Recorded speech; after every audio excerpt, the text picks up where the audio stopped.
আমরা পাড়া প্রতিবাসী এলাকার সমস্ত মানুষজনকে এই স্মরণ সভায় উপস্থিত হওয়ার জন্য বিনীত আবেদন জানাচ্ছি। হয়তো আমরা সবার কাছে পৌঁছাতে পারিনি, যাদের কাছে আমরা পৌঁছেছি কিংবা পৌঁছাতে পারিনি সবাইকে আমরা অনুরোধ করছি, আমাদের গ্রামে আমার মেয়ের খোলা একজন বিশিষ্ট মানুষ, কবি, সাহিত্যিক,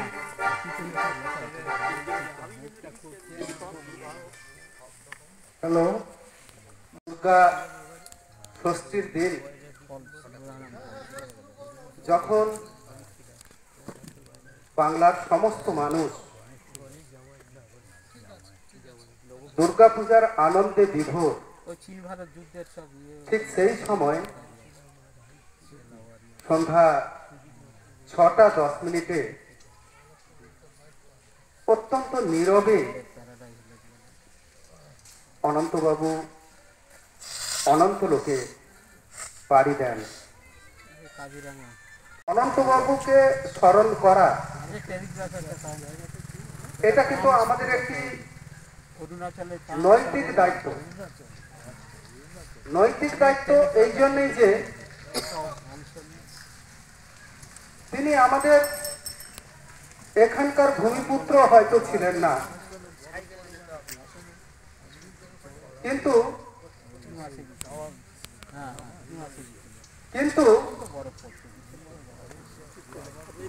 মাথুরে আসার পর প্রতিটি মানুষকেই তিনি ভ্রাতৃত্বের বন্ধনে জড়িয়ে নিতে পেরেছিলেন। এটা আমার কথা নয়, মাথুরবাসী প্রত্যেকের হৃদয়ে এই কথাটি লেখা আছে। উনার মতো নিষ্পাপ হাসি দুবাহু দিয়ে পরিচিত অপরিচিতকে বুকে টেনে নেওয়ার যে সংস্কৃতি, সত্যি কথা বলতে আমরা চেষ্টা করলেও তা আয়ত্ত করতে পারিনি, পারবো কিনা জানি না। এমন একটা দিল খোলা মানুষ আজ আমাদের থেকে বিদায় নিয়েছেন। বিশেষ করে যে সংগঠনের আয়োজনে আজকের এই অনুষ্ঠান, মাথুর অনন্য বনফুল সমাজ উন্নয়ন সমিতি, সংক্ষেপে আমরা বলি ম্যাপসা,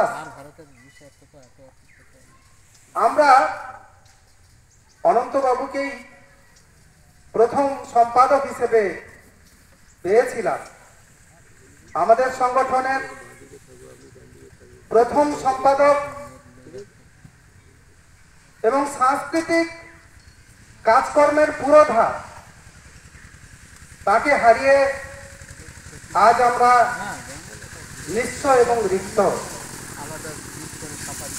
তাই সেই রিক্ত হৃদয়ে তার প্রতিকৃতিতে পুষ্পাঞ্জলি দিয়ে আমরা আমাদের ঋণ শোধ করতে চাই। আজকে তাই ঋণ শোধের অনুষ্ঠান, তাকে শ্রদ্ধা জানানোর অনুষ্ঠান। তিনি যেখানেই থাকুন আমরা কামনা করব তিনি যেন সুস্থ থাকেন, তিনি যেন ভালো থাকেন এবং আমরা যারা তার গুণমুগ্ধ এখনো মরজগতে পড়ে রয়েছি, তিনি যেন সেই পূর্বের মতো দুহাত তুলে আমাদের আশীর্বাদ করেন। বটে তিনি আজকের অনুষ্ঠানের সভাপতিত্ব করবেন। রাষ্ট্রপতি তো যে কোনো কারণেই হয়তো একটু আসতে দেরি করছেন, তাই আমরা এই মুহূর্তে দিদি আসুন সামনে। এই মুহূর্তে কোনো মুখার্জি তো বাথরুমে পড়ে যেত, এনার 88 বছর বয়স। জয়রামপুরে ল কলেজ করেছে, ইংলিশ মিডিয়াম স্কুল করেছে, বিকাশ ভারতী সভাপতিত্ব করার জন্য সেই সঙ্গে এই অনুষ্ঠানের প্রধান অতিথি হিসেবে আমি অনন্তবাবুর সঙ্গে দীর্ঘদিন যুক্ত অধ্যাপক ডক্টর বলাইচাঁদ হালদার মহাশয়ের নাম প্রস্তাব করছি। আমি এই প্রস্তাব সর্বান্তকরণের সমর্থন করছি। মাথুর অনন্য বনফুল সমাজ উন্নয়ন সমিতির সহসভাপতি বিশিষ্ট শিক্ষক, অবসরপ্রাপ্ত শিক্ষক মাননীয় হেমেন্দ্র কুমার মণ্ডল মহাশয়কে। হেমেন্দ্র, আপনি মঞ্চে আসুন।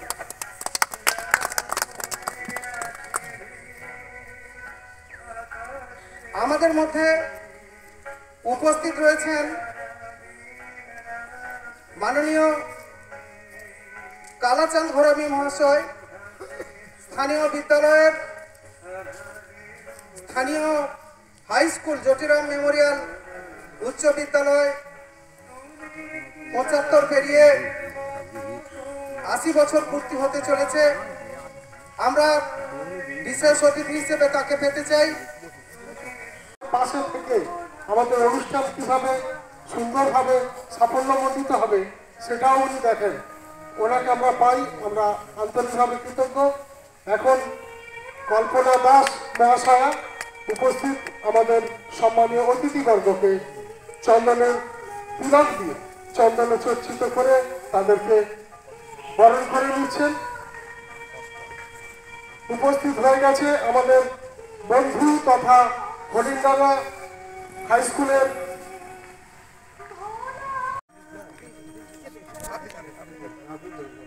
তার আগে আমি এই অনুষ্ঠান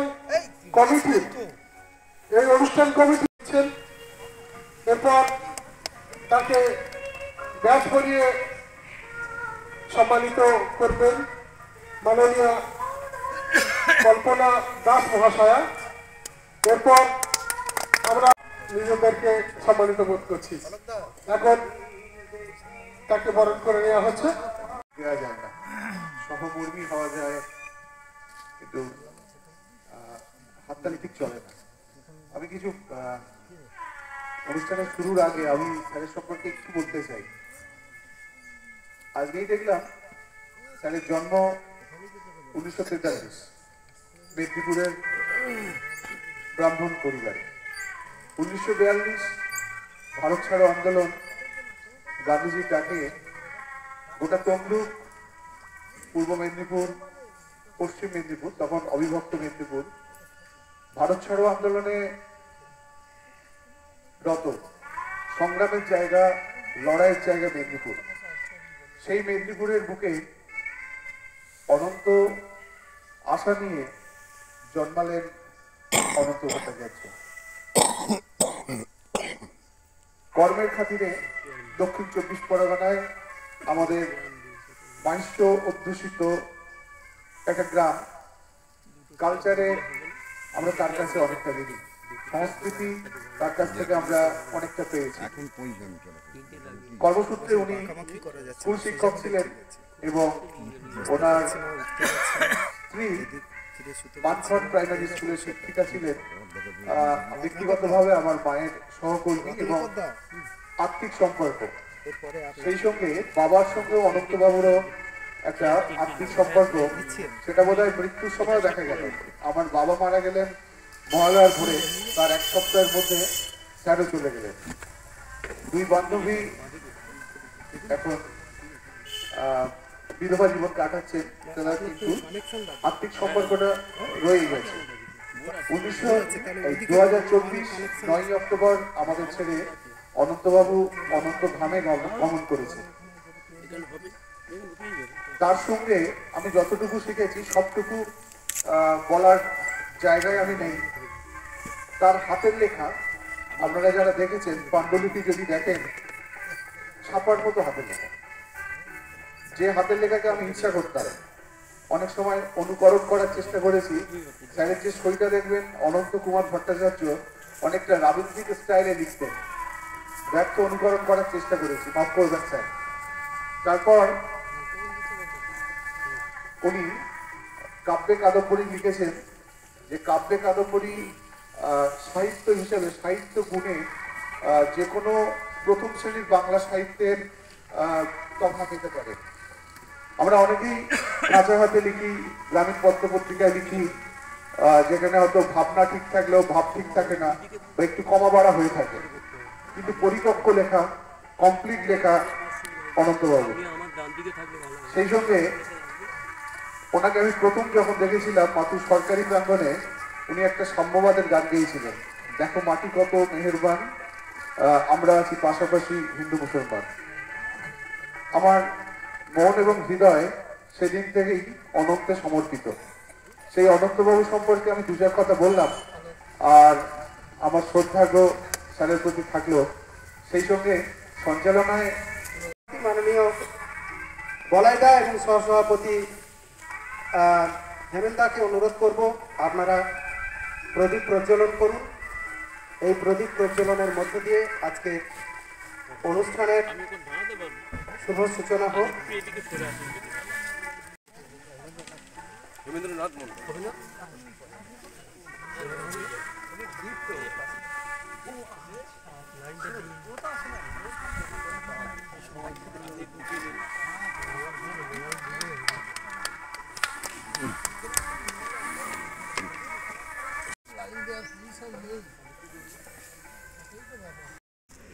উদ্বোধন সঙ্গীত পরিবেশন করবেন অনন্তবাবু। গানের লোক, তিনিও স্বরচিত গান পরিবেশন করতেন। মাথুর অনন্য বনফুল সমাজ উন্নয়ন সমিতি 2000 সালে প্রতিষ্ঠিত হয়। 24 বছরের এই সংগঠনের প্রথম থেকেই আমাদের সভাপতি হিসেবে আমরা যাকে পেয়েছি, তিনি মাননীয় নিহার রঞ্জন মন্ডল মহাশয়। আজকে 24 বছর ধরে তিনি এই প্রতিষ্ঠানের মাথায় তার আশীর্বাদের হাতটি রেখেছেন। আমরা প্রত্যেকটি কাজে, আমাদের প্রত্যেকটি অনুষ্ঠানে আমরা তার পরামর্শ নিয়ে থাকি। সুব্রতা এসছেন, আমার শ্রদ্ধেয় মানুষ, ওনাদের সম্মান জানিয়ে উপস্থিত সামনে দর্শক, কবি সাহিত্যিক, সামাজিক, মাতুর মানখণ্ডের যত গ্রামবাসী আছেন, প্রবীণ নবীন, সবাইকে আমি আমার শ্রদ্ধা ভালোবাসা জানিয়ে কবি অনন্ত ভট্টাচার্যের স্মরণ সভায় আমি দু একটা কথা বলতে চাই, কারণ আমি বেশি বাড়াবো না। অনেক গুণী জ্ঞানী ব্যক্তিত্ব আছেন, অনেক সময়, মূল্যবান সময় তাদের কাছে। আমি শুধু এইটুকু বলবো যে অনন্ত কুমার ভট্টাচার্য এত গুণের আঘাত সত্যি পাওয়া দুষ্কর। সত্যি মাতুর গ্রাম একটা গুণী ব্যক্তিত্ব আরো আছেন, আমাদের ডাক্তারবাবু আছেন, আরেক ব্যক্তিত্ব আছেন গুণী জ্ঞানী, তার মধ্যে অনন্তবাবু একজন। শুধু সমুদ্র পেরিয়ে এখানে সে যে সুন্দর পরিবেশ, সুন্দর গ্রাম বেছে নিয়ে এখানে বসবাস করছেন, সংসার স্থাপন করেছিলেন। অনেক অনেক মাতুর গ্রামে অনেক মাটি ধন্য। অনন্তবাবু বেশি বলার কোনো রাখে না, কারণ অনেক গুণের আধার এই ব্যক্তিত্বকে পেয়ে যেখানে পাবো, যেখানে দেখা হবে, হাসি মুখে জড়িয়ে ধরবে। দাদা কেমন আছেন, দাদা কোথায় যাচ্ছেন, শরীর কেমন, এই যে আন্তরিকতা, এই সব ভালো গুণী জ্ঞানী ব্যক্তিদের কাছ থেকে তাদের সঙ্গে নাম মিশলে এগুলো পাওয়া যায় না। যাই হোক, আরো সবাই বলবেন, বড় মৃদুভাষী, কেটেছ হৃদয়, অমর কান্তি নয়নে, অসীমে যাত্রা হোক না তোমার, রাখিব নিবিড় বন্ধনে।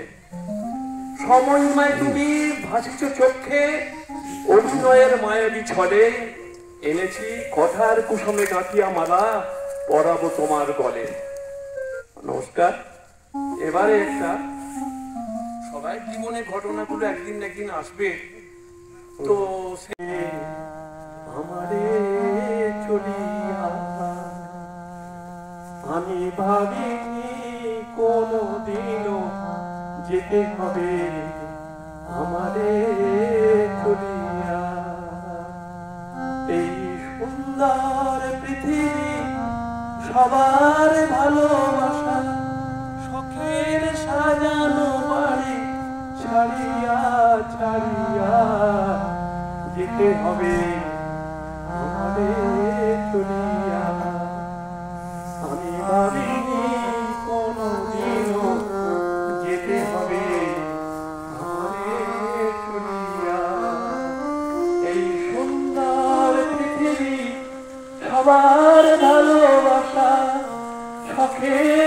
সাজানো বাড়ি ছাড়িয়া ছাড়িয়া যেতে হবে সবারে চলিয়া। চুপ চুপ চুপ চুপ, আপনি বসুন। আস্তে। আমার পরিচয় কেন পরিচয়? কেননা আমি যখন একটি শিক্ষক সংগঠনের দায়িত্বে ছিলাম। মাননীয় নিহার রঞ্জন মন্ডল মহাশয় প্রতিকৃতিতে মাল্যদান করছেন।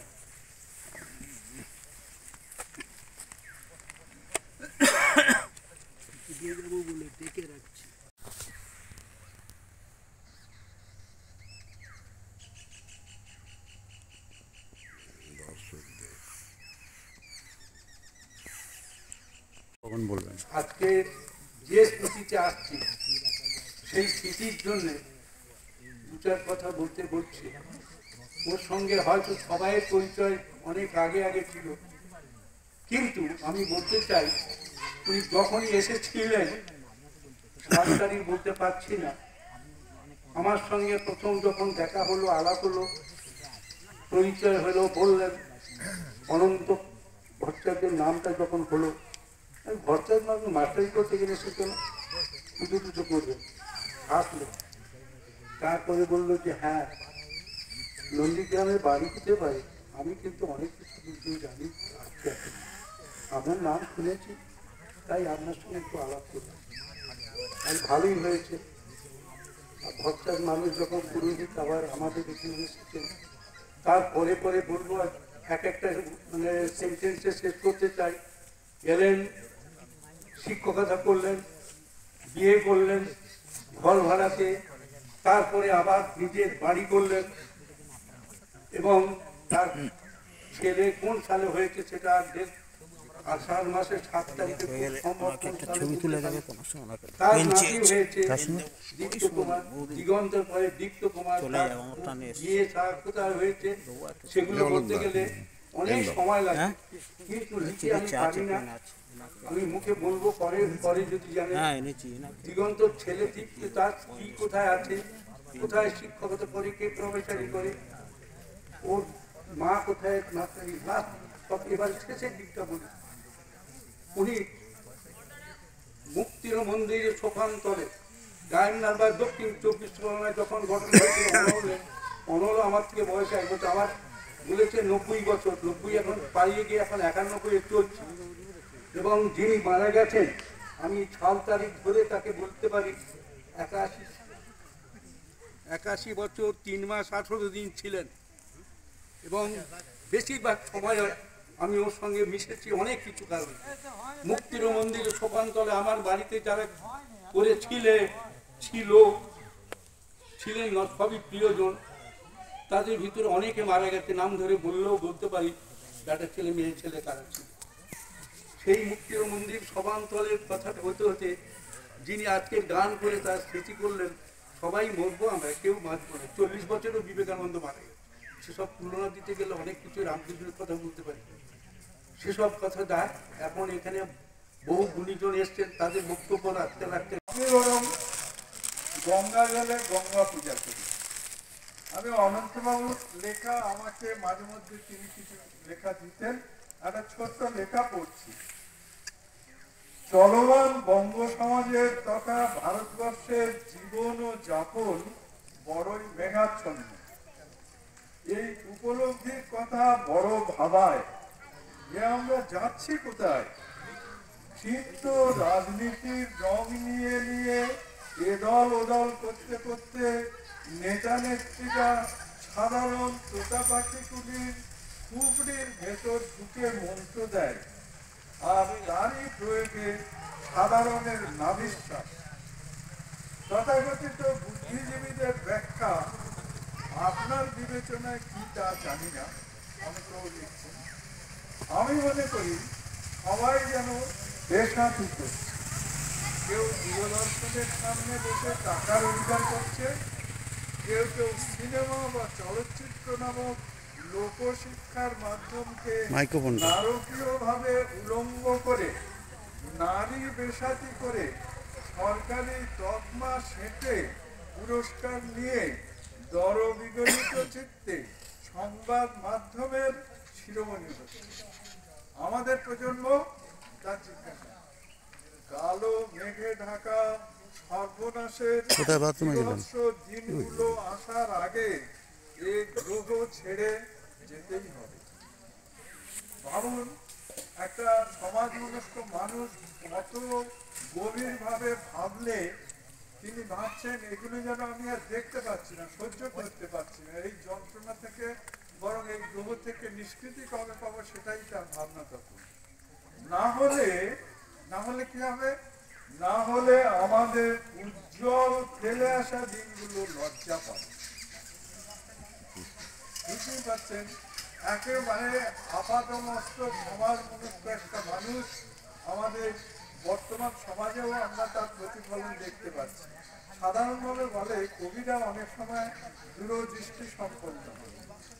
এটা কিন্তু এই লেখার মাধ্যমে আমাদের বর্তমান সমাজের মানে ব্যাখ্যা করে বলতে গেলে অনেক অনেক ব্যাপার, সেটার মধ্যে নিয়ে যাচ্ছি না, তার কিন্তু সুন্দর প্রতিফলন এই ছোট্ট লেখাটা।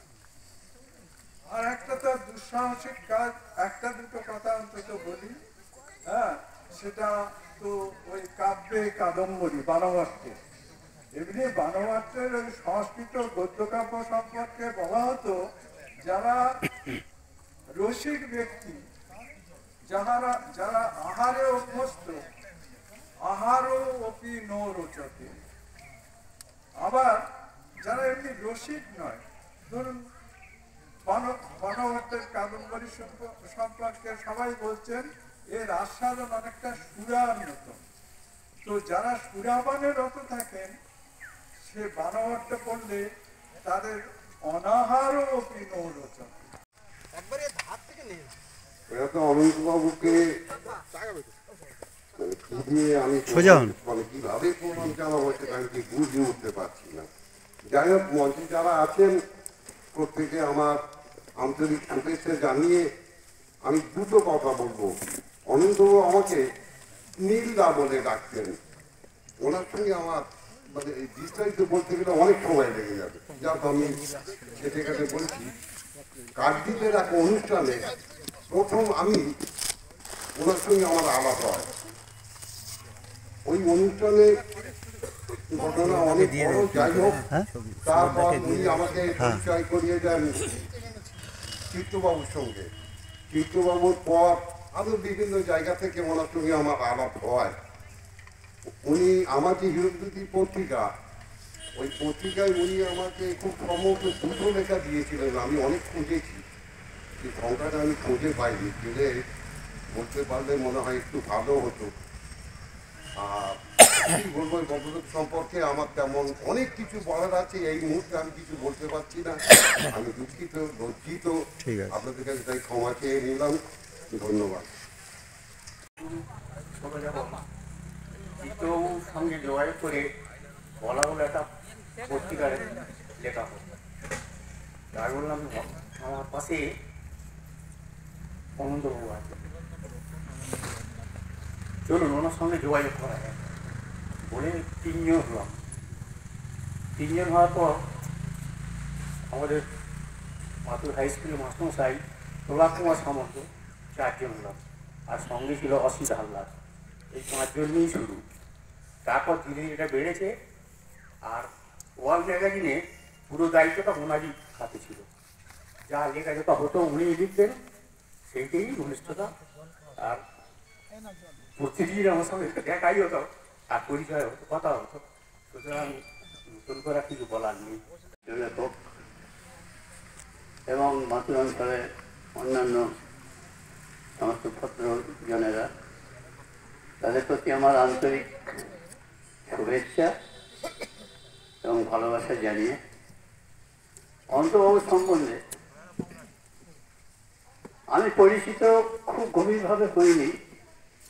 আমি 89 বছর বয়স, শ্রীকান্ত মারিক, পড়তে চাকরি করত, হোমিওপ্যাথি ডাক্তার, কবিতা লেখে, নূরপুরে বাড়ি। মাত্র 11 বছর আমি স্থান পেয়েছি কালের মধ্যে। আজকেরই সবে চিঠি গেল। সেই হিসাবে অনন্তবাবুর সঙ্গে সাক্ষাৎ হয়েছে, গভীরভাবে আলোচনা তেমন হয়নি। ওনার লেখা, ওনার সমস্ত কিছু শুনেছি, পড়েছি, জেনেছি। অত্যন্ত সাহিত্যিক কবি সম্প্রদায়ের মধ্যে উনি, আমি প্রয়াত হয়েছেন যখন তখন আমি একটু পড়াশোনাও করেছি। ওনার কিছু কিছু পত্রিকা আমার কাছে আছে, ওনার লেখা, আর আপনাদের মুখ থেকেও শুনছি। আমি খুবই মানে মর্মাহত। যে বয়ানটা আপনারা বুঝতে পারছেন ন্যাপসাপ যখন শুরু হয় আমাদের কাকাবু বসাকে হেমেন্দ্রপুর মন্ডল বসায় এবং ডক্টর নিয়ারঞ্জন মন্ডল, এদের দেখে আমরা একটু উৎসাহিত বা অনুপ্রাণিত হয়েছি। বিশেষ করে আমি দেখতাম রথযাত্রাকালে ওই মাস্টারমশাই উনি খুব মানে উনি তো এই ন্যাপসাপের একজন মেম্বার ছিলেন।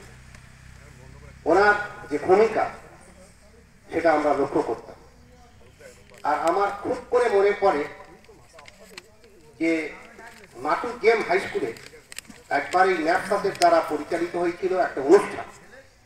সেই অনুষ্ঠানে ওই গানটা যেন মাস্টারমশাই মারা যাওয়ার ঠিক 1 মাস আগে ওনার বাড়িতে আমি মিটার রিডিং করতে গেছি। স্যার বসে রয়েছেন, এসো সুজিত এসো, কেমন আছেন? স্যার আপনি কেমন আছেন? বলে হ্যাঁ ভালোই আছে। মাস্টারমশাই ওনার বাড়িতে বলছিল আপনার সেই গানটা আজও আমার কানে ভেসে ওঠে, ওই মাটিগত মেয়ের বাড়ি, আমরা পাশাপাশি হিন্দু মুসলমান, সত্যিই ভালো লেগেছে। কাদম্বরী আনুষ্ঠানিক প্রকাশ হয়েছিল বাংলা একাডেমির জীবনানন্দ সভাঘরে। সেখানে ছিলাম, কবি সিদ্ধার্থ সিংহ সহ অনেকেই সেই পত্রিকার প্রকাশ করেছিলেন, আমরাও ছিলাম। সদা হাস্যময় মানুষ, ছন্দে ছন্দে কথা বলতে ভালোবাসতেন, ছন্দে ছন্দে কথা বলতেন। আমি জানি না অনন্তবাবু আত্মজীবনীমূলক কিছু কাজ করেছেন কিনা, লিখেছেন কিনা। আমি অনেককেই বলে থাকি, আমার খুব আক্ষেপ, বাংলা সাহিত্যে সাহিত্যিকরা জীবিত অবস্থায় আত্মজীবনীমূলক কাজ করেন না, খুব কম পাই। বিদেশি সাহিত্যে এটা প্রচুর পাওয়া যায়, নিজেরাই নিজেদের জীবনী লিখে যান। আমরা অনেককেই যেভাবে হারাচ্ছি, গত অমৃতলাল দাকে হারিয়েছি, কৃষ্ণকালী মণ্ডলকে হারিয়েছি, এরকম অনেককেই হারাচ্ছি। তাদের সম্পর্কে আমাদের জানা হয়ে ওঠে না। তা সেই জন্য অনুরোধ যে যদি আত্মজীবনীমূলক কিছু সাহিত্য হয়ে ওঠে, যারা আছেন আমাদের হয়তো আর কয়েক বছরের মধ্যে তাদেরকে অনেককেই হারাতে হবে। নিশ্চিতার সঙ্গে এই নিয়ে কথা হয় যে এরকম যদি কিছু কাজ আমরা বাংলা সাহিত্যে আমাদের অন্তত জেলাতে পাই, এটা হোক। আর অনন্তবাবু অনেক লিখেছেন, কিন্তু সব লেখার মধ্যেও ওনার যে লেখাটা বারবার আলোচনায় উঠে আসছে, সেই লেখাটার জন্য বোধহয় উনি আমাদের কাছে চির অনন্ত থেকে যাবেন, সেটা কাব্যে কাদম্বরী। ধন্যবাদ, নমস্কার। সবাই কিন্তু আজকে আমাদের টেবিলের এপারে থাকার লোক, আমি অক্ষম সবাইকে এখানে না আনতে পারার জন্য, কিন্তু আমি মনে করছি আমরা সবাই আজকের অতিথি, সবাই আজকের সম্মানীয় ব্যক্তি। আমরা শুনবো, আমরা কিছু কথা বলবো। অনন্তবাবু কি বলে, অরবিন্দ বাবু, আর তারপরে আমি শ্যামল বাবুকে বলবো আপনিও 2-1 কথা আমাদের শোনাবেন। বয়স্ক মানুষ হিসেবে আপনার সঙ্গে ওনার যথেষ্ট খাতির ছিল। নমস্কার। চলো বাবা সামনে থেকে সরো। অনন্ত ভট্টাচার্য বাবুর সঙ্গে আমার কোনো বেশি দিনের পরিচয় না। আমি ওনার সঙ্গে এসে গেলাম আমার নিজের তাগিদে। তা ওনার সঙ্গে স্বল্প পরিচয়, উনি যে যেভাবে আমাকে আপন করে নিয়েছিলেন আমি বলতে পারবো না। এই একটু আগে শুনছিলাম যে উনি সবাইকে আপন করে নিতেন, উনি আপন করে একটা সমর্থিত ছিল। সত্যি তাই মিলিয়ে যাচ্ছে। আমার প্রথম পরিচয়, আমার সঙ্গে কথা শুনে উনি মুগ্ধ হয়েছেন কি জানি না, উনি আমাকে বুকে নাকে নিল, বুকে জমিনার মতো আমাকে যারা উনি, তারপরে লেখালেখির বিষয়ে একটু আমার সঙ্গে আলোচনা করতে হতে উনি আমাকে এমন উপদেশ দিলেন, বা আমার খুব ভালো লাগলো। আমি আমার জলের পথে কথাই হয়ে আছে, আমি সমৃদ্ধ হয়েছি ওনার কথা শুনে। আমার লেখালেখির মধ্যে ওনার সব পাই। শুভেচ্ছা জানাচ্ছি। অনন্তবাবু এমন এক লোক, তিনি মেদিনীপুর থেকে এসে তার স্ত্রীকে, জীবনবাবু বললেন, তার স্ত্রীকে মানসন স্কুলে অ্যাপয়েন্টমেন্ট হলো এবং তিনি আশেপাশে এত গ্রাম আছে আর তিনি বুঝতে পারলেন না যে মানখণ্ডে আমি বসবাস করব। এটা মানখন্ড মাতুর গ্রামে আমি বসবাস করব করে তিনি বাড়ি ঘর তৈরি করলেন। হ্যাঁ, কিন্তু দুর্ভাগ্য তিনি বেশি দিন এই বাড়ি ঘর ভোগ করতে পারলেন না। অত্যন্ত দুঃখ লাগে। তিনি সবাইয়ের সঙ্গে মিশতেন। বেশি কিছু বলতে পারছি না, শুধু এইটু বলছি, চরণের এই বালুকা বেলায় চরণ চিহ্ন আঁকি, তুমি চলে গেছো দূরে, বহু দূরে, শুধু পরিচয় টুকু রাখি। নমস্কার। নমস্কার জানিয়ে ও ভালোবাসা জানিয়ে এবং মাসুদের প্রতি আমার শ্রদ্ধা জানিয়ে আমি যে একটা কথা বলছি, আপনারা সবাই মা সমুদ্রের বাইরেটা দেখেছি, কিন্তু আমি গ্রামের ছেলে, উনি এই গ্রামে থাকতেন। আমি ওনাকে অন্তর দিয়ে দেখতাম। কিভাবে দেখতাম? উনি যখন বাইরে আসতেন তখন ওনার ছেলে দিগন্ত খুব ছোট, হাত ধরে নিয়ে আসতেন, আস্তে আস্তে হাতে মুখে বলতেন, যাদের দেখতে পেতেন। খুব আশ্চর্যের ব্যাপার, ওনার এক হাতে ব্যাগ, এক হাতে ছোট ছেলে, তার মাঝখানে ব্যাগটা ছেলেটার দিকে যে হাতটা আছে সেখানে কোন রকম ধরে, খেয়ে বাবা ভালো আছিস, বাবা ভালো আছে, এই যে জিজ্ঞেস করা, এইটি কিন্তু আমরা দেখেছি। যখন যেখানে যত বাচ্চা বা যত লোককে দেখতে পেতেন পাড়া চাইছে, উনি কিন্তু হাসি মুখে তাদের সঙ্গে ভালোভাবে কথা বলতেন। মনে হয় যখন নতুন এসেছিলেন তখনও মনে হতো এটা আমাদের অনেক দিনের পরিচিত। আমি মাথুর গ্রামের প্রত্যেকটা লোককে বলবো, যদি কেউ বলতে পারে যে ওই অনন্ত কোনোদিন কারোর সঙ্গে কোনো কটু কথা বলেছে বলে মনে হয়, তাহলে আমি তার কাছে ক্ষমা চেয়ে দেবো। ওনার মতো মাস্টারমশাই কখনো কোনো জায়গায় কোনোভাবে কারো হয়ে কটু কথা বলতে পারবেন না। আজকে স্মরণ সভা শ্রদ্ধেয় অনন্ত কুমার ভট্টাচার্য মহাশয়, আমরা এতদ অঞ্চলের সাহিত্য সংস্কৃতি প্রেমী, সমাজ উন্নয়ন মনস্ক মানুষ জড়ো হয়েছি তার প্রতি শ্রদ্ধা নিবেদনের জন্য। অনন্তদাকে আমরা কম বেশি যেভাবেই দেখি না কেন, তার সাহিত্য গুণ, তার শিক্ষকতার যে সরস পরিবেশন, তার নাট্য ব্যক্তিত্ব, সবকিছুকে ছাড়িয়ে যে গুণটা সবার কাছে আকর্ষণীয় এবং গ্রহণযোগ্য হয়ে আছে, সেটা হলো তার ব্যক্তিগত আলাপচারিতা। সদা হাস্যময় তার যে রূপ আমরা দেখেছি, এটা কারোর পক্ষে ভোলার নয়। তিনি কোনোদিন কাউকে ছোট করে দেখেননি, কাউকে অবহেলা করেননি, সকলকে তিনি সমান আদরে গ্রহণ করেছেন। তার শিক্ষকতার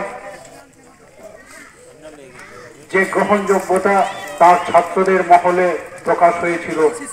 আনন্দবাজারের একটি সংখ্যায় মেদিনীপুর জেলার পাতায় আমার শিক্ষক একটা সিরিজ বেরোচ্ছিল, সেই পাতাতে তাতে তার ছাত্ররা যে স্মরণ করেছেন, তার ব্যাঘ্রাচার্য বিহার লাঙ্গল আচার্যের কথা, তার অন্যান্য পড়ানো যেখানে তার নাটকীয় ভাব প্রকাশ পেত, কবিতা আবৃত্তি, তার যে মুন্সিয়ানা, আর সঙ্গীত তো সবার উপরেই।